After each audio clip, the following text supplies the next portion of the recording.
Si vous réinvestissez l'argent à l'étranger, vous gagnerez probablement plus puisque la prime de risque, c'est-à-dire le rendement supplémentaire qu'on a pour être exposé au risque français, aujourd'hui, est très faible, si ce n'est inexistant. Par exemple, l'obligation, la dette française, quand vous prêtez sur 6 mois, elle rapporte 2% par an, alors que la même chose sur la dette américaine, si vous prêtez de l'argent aux États-Unis sur 6 mois, il vous rapporte 4%, soit le double pour un produit qui est très proche. Et même si les États-Unis ont des défauts, sur 6 mois, il n'y a pas grand-chose qui justifie un rendement 2 fois plus élevé aux États-Unis par rapport à la France. En fait, les deux seuls scénarios dans lesquels vous êtes vraiment perdant en vendant un actif français aujourd'hui, c'est soit la France connaît un retournement spectaculaire et commence à faire une croissance 2 fois plus rapide que l'Allemagne, que les États-Unis, que l'Espagne, que l'Italie, que tous les autres pays, elle commence à exploser en termes de croissance. Et donc là, effectivement, si vous vendez maintenant, bah, c'est malheureux. Soit l'autre hypothèse, c'est que tous les autres pays fassent faillite ou aient de grandes difficultés financières et qu'au contraire, la France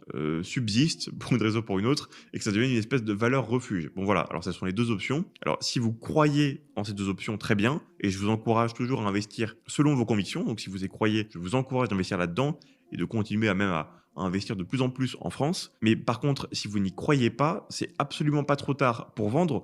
Au contraire, vous n'aurez rien perdu. Et donc je pense que ça rend la décision assez simple parce que la seule perte, c'est le coût psychologique de vendre quelque chose. Vous voyez, c'est l'aversion à la vente. Les gens ont un peu peur de changer les choses, donc ils préfèrent laisser comme c'est. Mais voilà, c'est le seul coût concret. Si vous ne croyez pas aux deux scénarios de retournement, c'est ça, c'est le coût de vendre psychologique. Bon, honnêtement, ça reste un coût assez faible par rapport au risque qui pèse sur la France, d'autant plus que, de manière crédible, un Français va pas vendre 100% de ce qu'il a en France, donc vous serez toujours, entre guillemets, surexposé à la France. Donc quoi qu'il arrive, si la France rebondit, vous en bénéficierez au moins partiellement. Alors, revenons-en aux différentes classes d'actifs et continuons à parler de la dette, puisque contrairement à ce qu'on pourrait penser, les dettes d'entreprises françaises ne vont pas être épargnées par les difficultés du gouvernement.